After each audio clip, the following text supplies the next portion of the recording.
पावपणासनु मंगलानंद सर्वेशं पडवं नवै मंगलम सुधा सौदर्वाज्योत्स्ना निर्मलीकृत दिङ्मुख मृगलक्ष्मा तमो शान्ते शान्तिनाथ जनोस्तव कृतापराधेपि जने कृपामन्थरतारयो षड्बाष्पाद्रयभद्रं श्रीवीरजिननेत्रम्।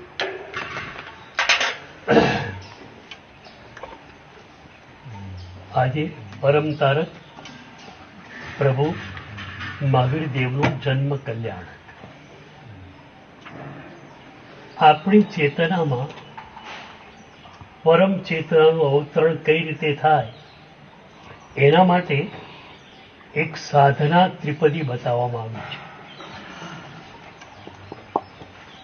સ્થળ, સમય અને સાધકની સજ્જતા.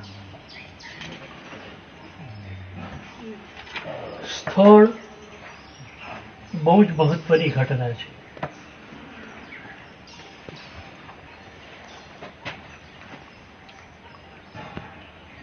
તમે ક્ષત્રિય કુંડમાં આ દિવસે હો કે દિયાળાજીમાં આ દિવસે હો તો તમને એક પાવરફુલ સ્પોટ મળી ગયેલો કહેવાય. એક ભાઈ સમિસ્તિકાની યાત્રા જતા હતા, મારી પાસે હિત શિક્ષા લેવા આવ્યા. તો મેં એમને કહ્યું કે જો તમને સમય મળે ને તો ઋજુવારિકાને કાંઠે અડધો કલાક ધ્યાન કરજો. તમને ખ્યાલ છે, પ્રભુની દીક્ષા વૃક્ષલિની છે, પ્રભુનું કૈવલ્ય વૃક્ષલિની છે. કારણ શું? ધરતીમાં પણ રિસેપ્ટિવિટી હોય છે આંદોલનોને પકડવાની, પણ વૃક્ષમાં એ રિસેપ્ટિવિટી વધુ હોય છે. તો હવે એ વૃક્ષ કદાચ અત્યારે નથી આપણી પાસે, એ જગ્યા તો છે. અને 2500 વર્ષનો ગાળો એ કાળના મહાસાગરમાં ટીનીએસ્ટ પોર્શન છે, નાનકડી ચમચી. એટલે એ 2550 પોણા 2600 વર્ષ પહેલા ઘટેલી જે ઘટના છે એ ઘટનાની અંદર આપણે પ્રવાહિત થઈ શકીએ. શત્રુંજય મહાતીર્થમાં ઉપર સૌથી મહત્વની ઘટના રાયણ વૃક્ષ. મંદિરો તો પાછળથી ભરત ચક્રવર્તી બનાયા અને પછી ઉદ્ધારો થયા કર્યા કે ભાઈ મંદિરો હશે તો લોકો પૂજા કરવા આવશે, પણ મૂળ મહત્વની ઘટના રાયણ વૃક્ષની છે. કૈવલ્ય પ્રાપ્તિ પહેલા પ્રભુએ જે ધ્યાન કર્યું એ રાયણ વૃક્ષની નીચે ગયું. કૈવલ્ય અવસ્થાઓમાં ધ્યાન ન હોય, પણ કૈવલ્યની પૂર્વાવસ્થામાં ધ્યાન કર્યું. છેલ્લે શુક્લ ધ્યાનના બીજા 2 પાયા આવે, પણ છેલ્લે અયોગી બનતી વખતે તો પ્રભુએ જે ધ્યાન કર્યું એ ધ્યાનની ઉર્જા રાયણ વૃક્ષે પીધેલી છે. આપણે તો કોણ જાણે આ વાતની નોંધ ગંભીરતાથી લેવાઈ નથી. બૌદ્ધોએ આ વાતને બહુ જ ગંભીરતાથી લીધી. બૌદ્ધ ગયામાં જે બોધિ વૃક્ષની નીચે બુદ્ધને ધ્યાન થયું, એની વૃક્ષનો મહિમા એટલો બધો છે, પણ એક દૂરદર્શિતા હતી કે આ વૃક્ષ કેટલો સમય ટકશે, કદાચ ક્યારેક એને નુકસાન તો નહીં પહોંચે, તો શું કરવું જોઈએ. એ જ વૃક્ષની ડાળી એમણે જાપાનમાં મોકલી. અને મજાની વાત એ હતી કે એક પ્રખર ભિક્ષુ મહેન્દ્ર એ એને લઈને જાય છે. જેવા તેવાના હાથમાં કપાય પણ નહીં. એ અહીંથી જાય, વાતે ગાતે દરેક ગામમાં સામયું થાય, બોધિ વૃક્ષ જઈ રહ્યું છે. એ ત્યાં રોપાય અને એ વૃક્ષમાં પણ એ જ પરમાણુઓ હોય, એની નીચે તમે બેસો તો ધ્યાન થઈ શકે. રાયણ વૃક્ષમાં આપણને તકલીફ શું છે કે શિયાળામાં જઈએ ત્યારે દવાણું વાળાનો પ્રવાહ ઘણો હોય, આમ પણ યાત્રિકો ઘણા હોય, અને ઉપર આપણે વધુ સમય રહી શકતા નથી. આપણું શરીર એવું છે કે વધુ સમય આપણે રહી શકતા નથી.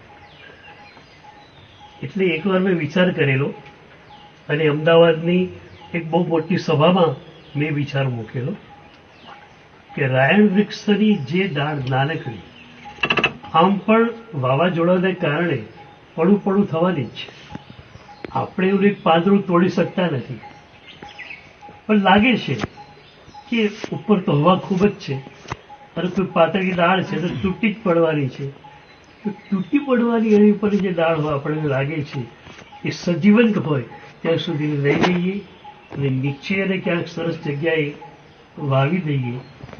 તો મેં કહ્યું અમારા જેવા સાધકો રાતોની રાત્રોમાં ધ્યાન કરી શકે. તો સ્થળની બહુ જ મહત્તા છે. બીજી એક વાત તમને કહું કે આપણા પૂર્વજોની દૃષ્ટિ કેટલી ઊંડી હતી. જ્યાં કંઈ કૈવલ્ય થયું છે ને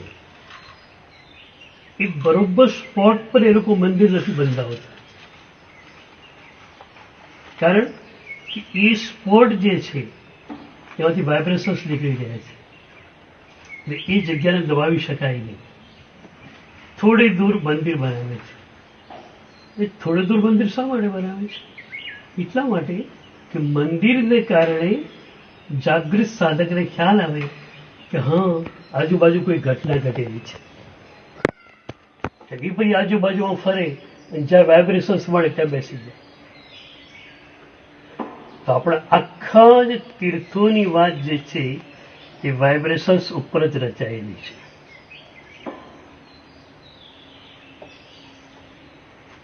એક મહાન આચાર્ય પ્રભુની પ્રાણ પ્રતિષ્ઠા કરે અને એના કારણે જે વાઇબ્રેશન્સ ફેલાવા લાગે, પછી હજારો ભક્તો આવે, એ હજારો ભક્તોની ભક્તિના આંદોલનો જે છે એ પણ ભેગા પડે. એકવાર રાજસ્થાન પાડીમાં ચોમાસું હતું, તો ત્યાં સંવત્સરીના દિવસે એક ચડાવો બનાવ્યો કે કાલે પારણા પાંચમ, કાલે દ્વારોદઘાટનનો ચડાવો બોલો. હું પહેલા માત્ર નેશનાલિસ્ટ હતો, 30 વર્ષ સુધી પ્રખર બુદ્ધિવાળી, પણ અત્યારે હું ચુસ્ત ટ્રેડિશનાલિસ્ટ છું, પરંપરાવાદી, ઇમોશનાલિસ્ટ, ટ્રેડિશનાલિસ્ટ. તો પરંપરા હતી, ચડાવો બોલાયો. બપોરે મેં એક ભાઈને પૂછ્યું, બહુ જૂના હતા, કે આ ચડાવો થયો બોલો છો એની પાછળનું કારણ કોઈ ખરું? સામાન્ય રીતે પ્રતિષ્ઠા 50 દિવસે આપણે બોલતા હોઈએ છીએ, તો ગુજરાતમાં આવો કોઈ રિવાજ નથી. મેં કીધું કે સાહેબ અમને ખ્યાલ નથી, પણ જૂના ચોપડા ખોલ્યા ને તો 50-60 વર્ષથી ચડાવો ચાલ્યો આવે એટલે અમે બોલીએ છીએ. પણ હું પરંપરાવાદી, મેં કહ્યું પરંપરા છે તો રહસ્ય હોવું જ જોઈએ. પછી રહસ્યમાં શોધી કાઢ્યું કે પ્રતિષ્ઠા પછીના દિવસે દ્વારોદઘાટનનો મહિમા કેમ કે પ્રતિષ્ઠાના દિવસે પ્રભુની ઉર્જા તો નીકળતી જ હોય, પણ હજારો ભક્તો એ દિવસે આવેલા. ભગવાનની પ્રતિષ્ઠા છે.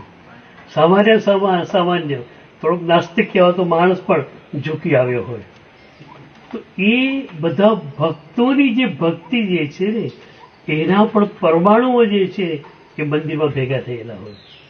રાત્રે 9, 9:30, 10 સુધી ભક્તો આવ્યા જ કરતા હોય.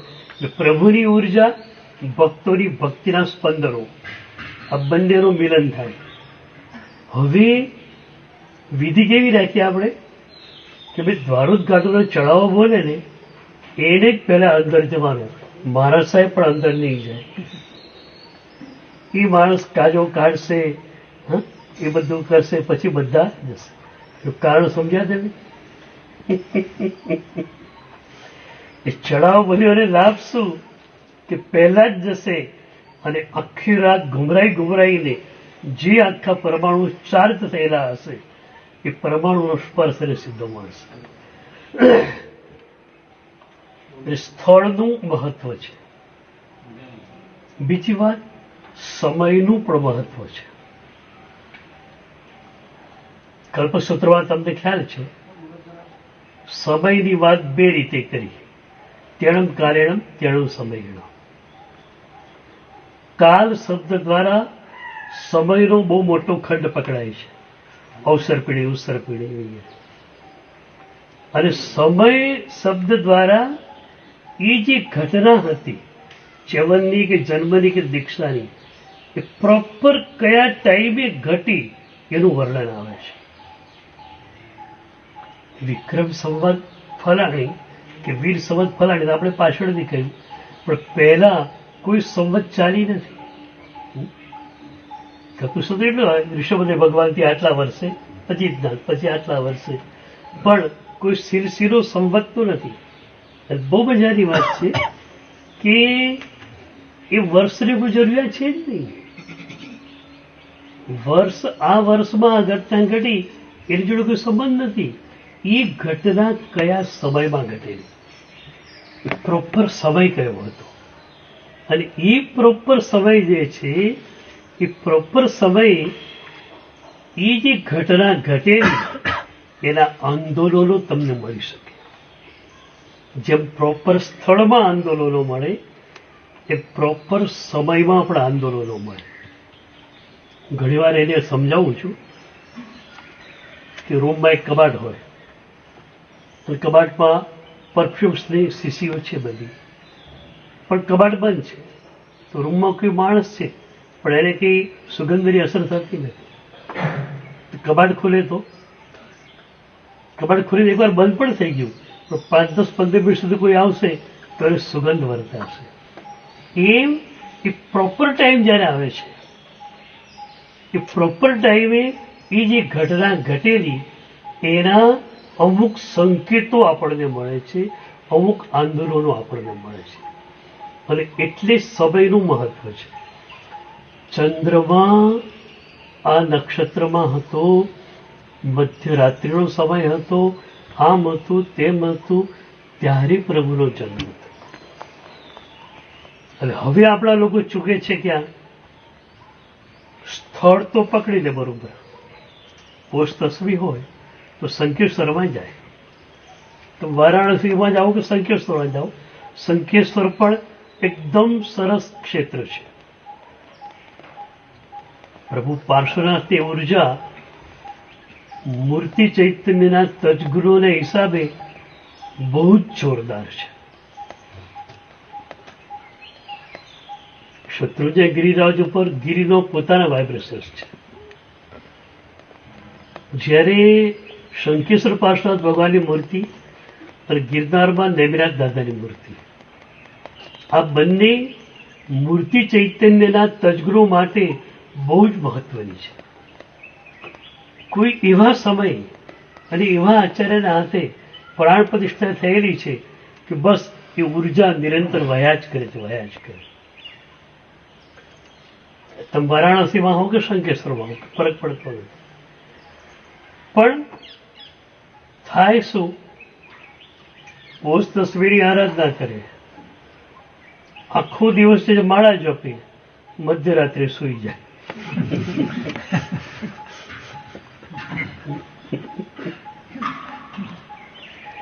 પણ મધ્યરાત્રિ શા માટે લખ્યું છે? સંકેત છે. પ્રભુનો જન્મ થયો એમ નહીં, પ્રભુનો જન્મ કરવાનો છે. હવે આપણી ચેતનામાં પ્રભુ ચેતનાનું અવતરણ કરવાનું છે. એના માટે પ્રોપર સમય પકડાવવો જોઈએ. સ્થળ પ્રોપર હોય, સમય પ્રોપર હોય, પણ એ બે પ્રોપર હોય, પણ એને પકડવાની હિસાબથી તમારી પાસે લખાવવામાં છે. તો સાધકની સજ્જતા શું જોઈએ?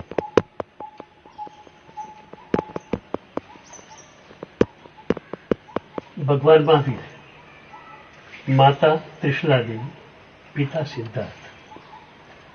તો સાધકની સજ્જતા આ છે કે સ્થળ અને સમયની ઉર્જાને તો પકડી શકે એવો હોવો જોઈએ. એ ઉપરાંત એની ચેતના અમુક હદે ઉચકાયેલી હોવી જોઈએ.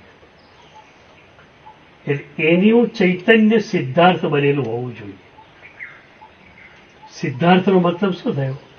જેના બધા જ કાર્યો પરિપૂર્ણ થઈ ગયા છે, જેને કંઈ કરવાનું નથી, એ સિદ્ધાર્થ. એટલે કે સાક્ષી ભાવની ટોચ પર બેઠેલો સાધક એ કે છે મારે કંઈ કરવાનું નથી, ડુઈંગ ગયું, બીઈંગ છે મારી પાસે. તો તમે સિદ્ધાર્થ બનો. તમારી ચેતનામાં સાક્ષી ભાવની આ એક લહેર જે છે ઉઠે તો તમારી સજ્જતા આવી.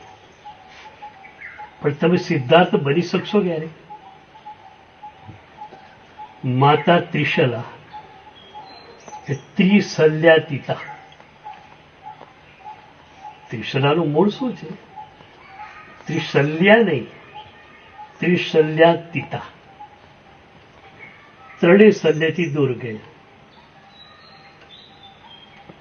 મનનું કોઈ શલ્ય નથી, કોઈ દુર્વિચાર એના મનમાં નથી, કોઈ હિંસાનો ભાવ, કોઈ તિરસ્કારનો ભાવ નથી, વચનમાંથી બીજાને પીડવાનો કોઈ ભાવ નથી. કદાચ એણે સારું માનીને કહ્યું હોય, સામાન્ય મસ્કરી રૂપે લાગ્યું હોય, એને પીડા થઈ હોય, પાછળથી ખબર પડે તો એ સાધક આંખમાં આંસુ સાથે ત્યાં જાય, માફી માંગે, મારી ભૂલ થઈ ગઈ. અને કાયાના શલ્યથી પણ અતીત હોય, એટલે ઈજા સમિતિ આજનું પાલન કરનારો હોય અને પોતાની કાયા દ્વારા વધુ પડતી વિરાધના ન થાય એને જોનારો હોય. તો તમારી ચેતના ત્રિશલ્યાતીતા બની, તમારી ચેતના સિદ્ધાર્થ બની, તો સાધક તરીકેની સજ્જતા તમારી પાસે આવે. તો સ્થળ, સમય અને સાધકની સજ્જતા આ ત્રણેય ભેગા થાય તો ઘટનાનું રિપીટેશન થાય. આપણું જે આ ભારતીય વર્ષ છે ને, બહુ જ અદભુત ઘટના છે. આપણું ભારતીય પંચાંગ સૂર્ય અને ચંદ્ર બંનેને સાથે રાખીને ફરે છે. અંગ્રેજોનું વર્ષ છે જાન્યુઆરીથી ડિસેમ્બર, માત્ર સૌર વર્ષ છે, માત્ર સૂર્ય જોડેનો સંબંધ છે. એટલે 15મી તારીખે કે ચંદ્ર ઉગવાનો નથી. આપણું ચાંદ્ર સૌર કેલેન્ડર કહેવાય. એટલે પૂનમ હોય ત્યારે ચંદ્રમાં પૂરો ઉગેલો જ હોય, અમાવાસ્યાએ એ ડૂબેલો જ હોય.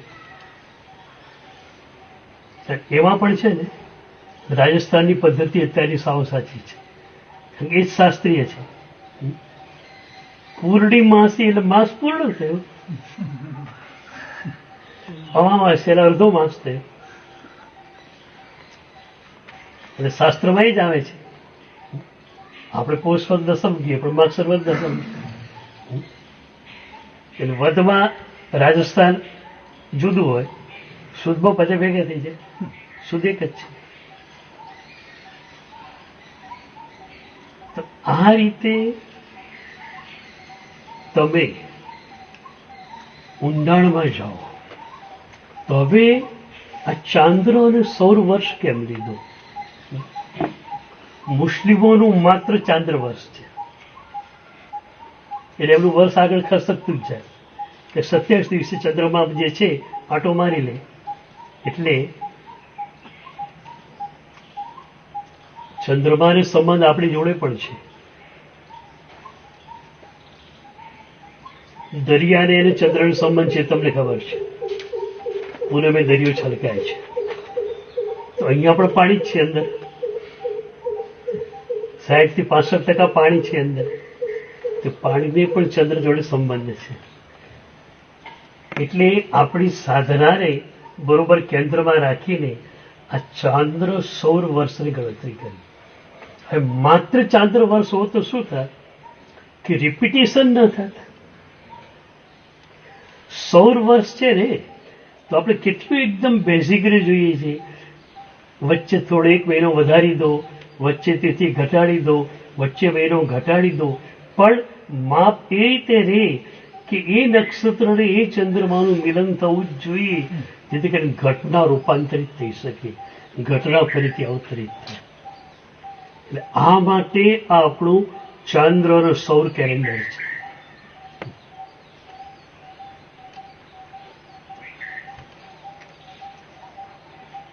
હવે પાર્શ્વનાથ ભગવાનનું આપણી ચેતનામાં અવતરણ કરવું છે, તો અશ્વશેન વામા,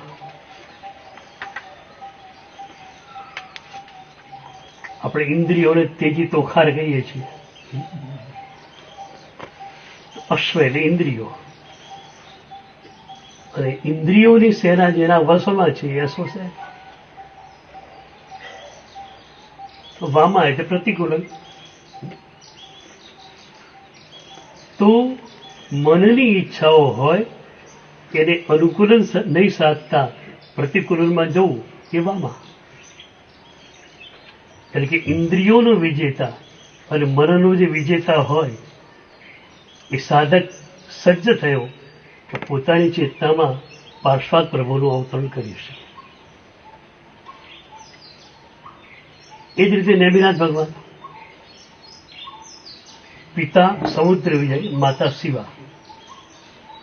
સમુદ્ર વિજય આપણી અંદર છે ને, વૃત્તિઓનો સમુદ્ર ખળભળી રહ્યો છે, વિચારોનો સમુદ્ર. તો સાધકે શું કરવું પડે? નિર્વિકલ્પ બનવું જ પડે, વિકલ્પો ઉપર વિજય પ્રાપ્ત કરવો જ જોઈએ. તો વૃત્તિઓના સમુદ્ર ઉપર, વિકલ્પોના સમુદ્ર ઉપર જ્યારે વિજય મેળવ્યો એવો સાધક એ સમુદ્ર વિજય. અને આવો સાધક હોય તો એની ચેતના કેવી હોય? શિવા, મંગળમય.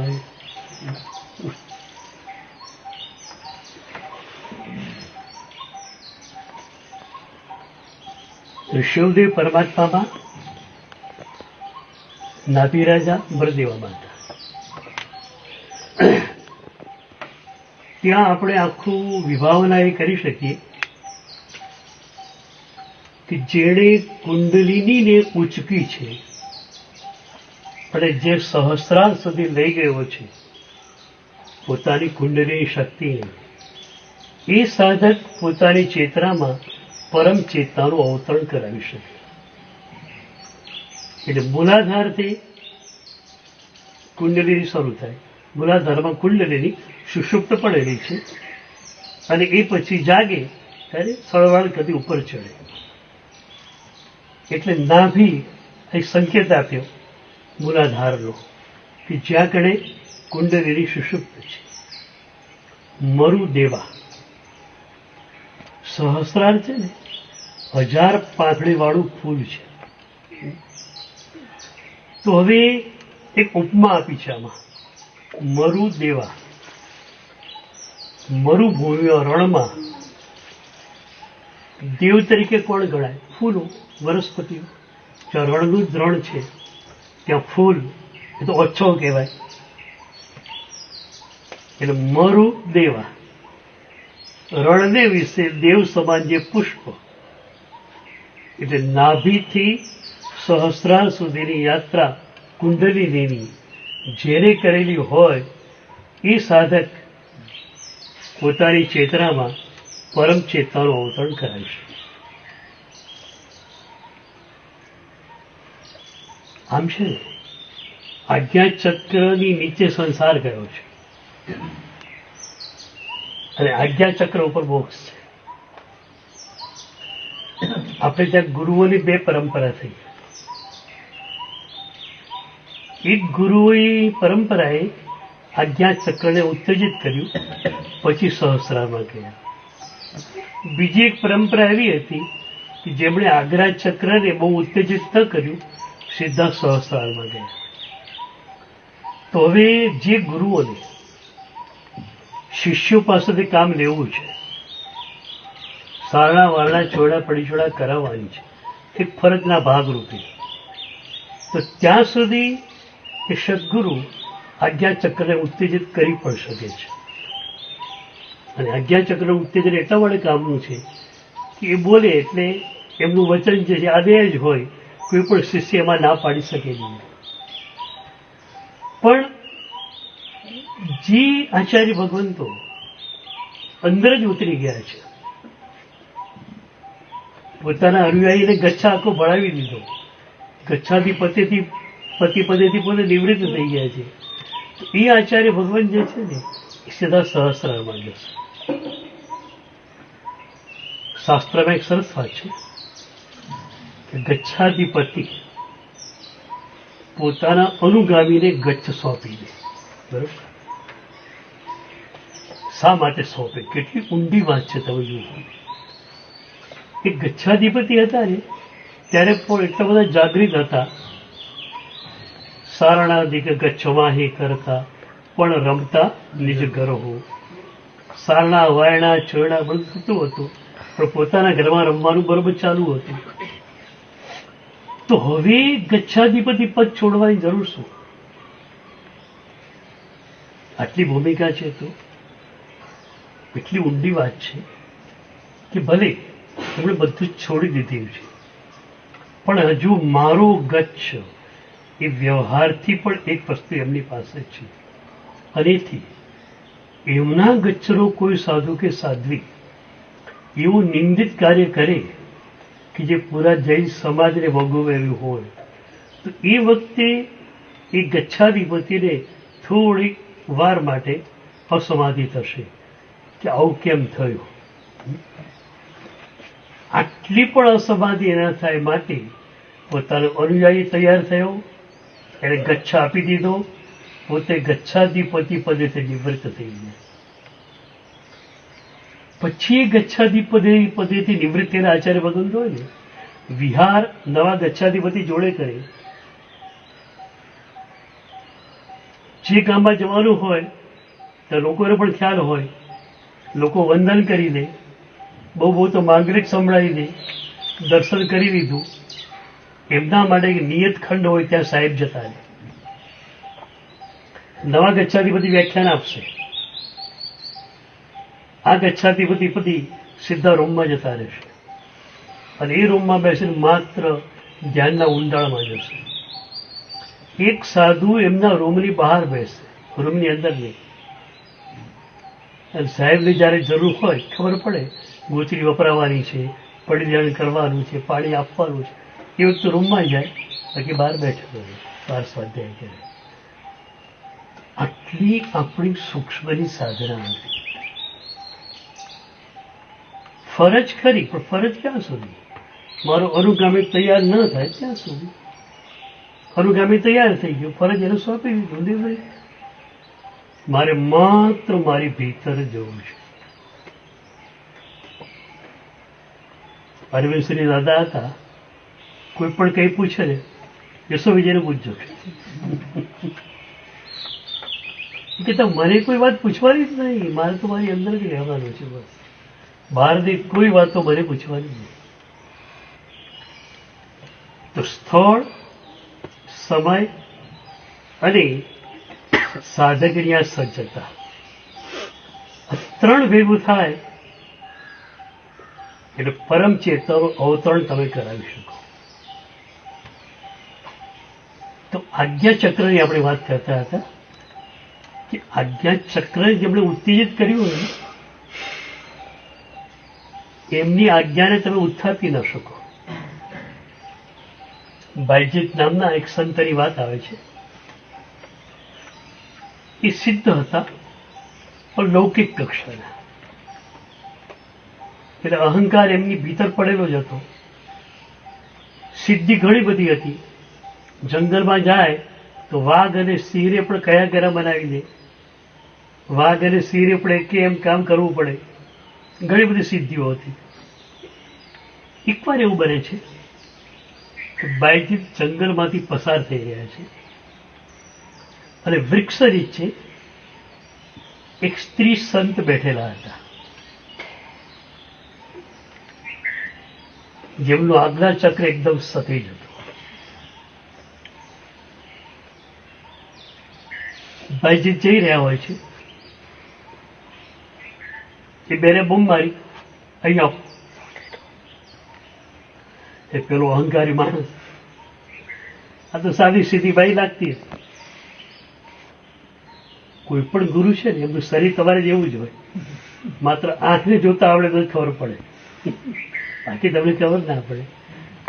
ગુરુના દેહની સુગંધ તો બહુ પાછળથી પારખી શકો તમે. આંખ જોતા આવડે તો પણ ખબર પડે કે આ સદગુરુ છે, પણ આંખ જોઈ જ નથી.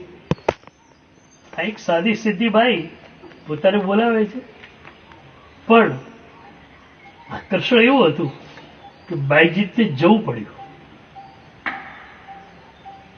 અને એ પછી એ બાઈએ બાઈજીતને કહ્યું, લે આ પોટકી. પૂર્વ દિશામાં 5 માઇલ દૂર પેલો આશ્રમ છે, ત્યાં સંતને આપી આવો. દીદી એને પોટકી. થોડે દૂર ગયો. હું જે ઓરાફિલ્ડની વાત કરું છું, એ બેનના ઓરાફિલ્ડમાં હતો ત્યાં સુધી બરોબર રહ્યું. ઓરાફિલ્ડની બહાર ગયું, પાછળ અહંકાર મજબૂત થઈ ગયો. હું મજૂર છું, પોટલી આપવા માટે જવું એમ. ધોળો દિવસ પણ એક વાઘ ત્યાંથી પસાર થતો હોય છે, અને પાછું સિદ્ધિ હતી. વાઘને ઉભો રાખ્યો, એની પીઠ પર પોટલી બાંધી દીધી દોરડીથી, અને ઈશારો કર્યો, આવા કપડા આ દિશા આપ્યો. વાઘ ઉપડ્યો. એ વખતે પેલી બાઈએ ફરી બાઈજીને નજીક બોલાયો અને કહ્યું, તારા જેવો નાલાયક હરામ હાડકાનો દુષ્ટ માણસ મેં જોયો નથી આજ સુધી.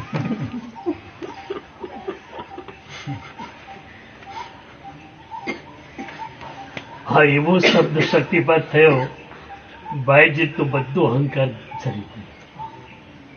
તારા જેવો નાલાયક, તું મારી પાસે શક્તિનું પ્રદર્શન કરવા માંગે છે કે વાત મારા વશમાં છે. શક્તિનું પ્રદર્શન મારી પાસે કરે છે તું નારાયણ. હરામ હાડકારો, તારા ટાટિયા ભાગી ગયા હતા.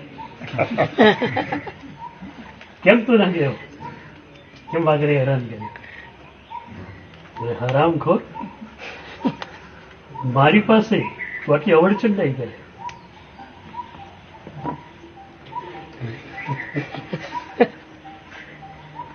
આજ્ઞા ચક્ર જેનું ઉત્તેજિત હોય ને એ આ કામ કરશે. પણ જેને ખરેખર સાધનામાં જવું છે એ લોકો આજ્ઞા ચક્ર પર બહુ કામ નતા કરતા, એ સીધા જ અંદર જતા રહેતા. ઓશોનું એક પુસ્તક બહુ સરસ છે, ગહરે પારી પૈઠ. એમાં તિલકનો સંબંધ એમણે આજ્ઞા ચક્ર જોડે માન્યો છે. બૌદ્ધ પદ્ધતિમાં એને થર્ડ આઈ કહેવામાં આવે છે. ત્યાં તો આખી પદ્ધતિ છે, કપાળ અહીંયા ભાગને ચીરવાનો, કે રીતે ચીરવાનો, કોણ ચીરી શકે, અંદર શું જોવાનું. એક પુસ્તક છે થર્ડ આઈ, બહુ જ બેસ્ટ સેલર પુસ્તક છે. કદાચ ગુજરાતીમાં પણ અનુવાદ એનો થઈ ગયો હશે, પણ બહુ સરસ પુસ્તક છે. તો આપણે જેને આજ્ઞા ચક્ર કહીએ એને કોઈ થર્ડ આઈ કહે છે. તો એ રજનીશી આ જો બધો સંબંધ જોડી આપ્યો છે કે તિલક આપણે શા માટે કરીએ છીએ, એનો સંબંધ આજ્ઞા ચક્ર જોડે છે. આપણી પરંપરાની બહુ જ ઊંડી વાતો છે. જેમ જેમ તમે ઊંડાણમાં જાઓ એમ જ તમને આ બધું પકડાય. તો તીર્થવાર્તા મળે છે. તો બિયાણા મને બહુ ગમે છે. આમ પણ એકદમ જંગલમાં કોઈ આવે કે જાય, સ્ટેશનથી એક ગાડી દિવસમાં આવે, 2-4 યાત્રિકો તો લઈને આવે, તો ખાલી આવે, ખાલી જતી રહે. ભગવાનને તમે એકલા જ હો બસ. અને એટમોસ્ફિયર બહુ મજાનું, ચારે બાજુ જંગલ. તો આવા સ્થળો આના માટે હતા કે પરમ ચેતનાનું અવતરણ આપણે કરી શકીએ. તો આજે 13 હજુ પૂરી નથી થઈ, મધ્યરાત્રિએ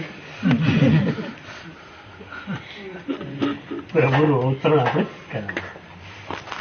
સર્વમંગલ વર્ગ સર્વ કલ્યાણ પ્રધાનો સર્વ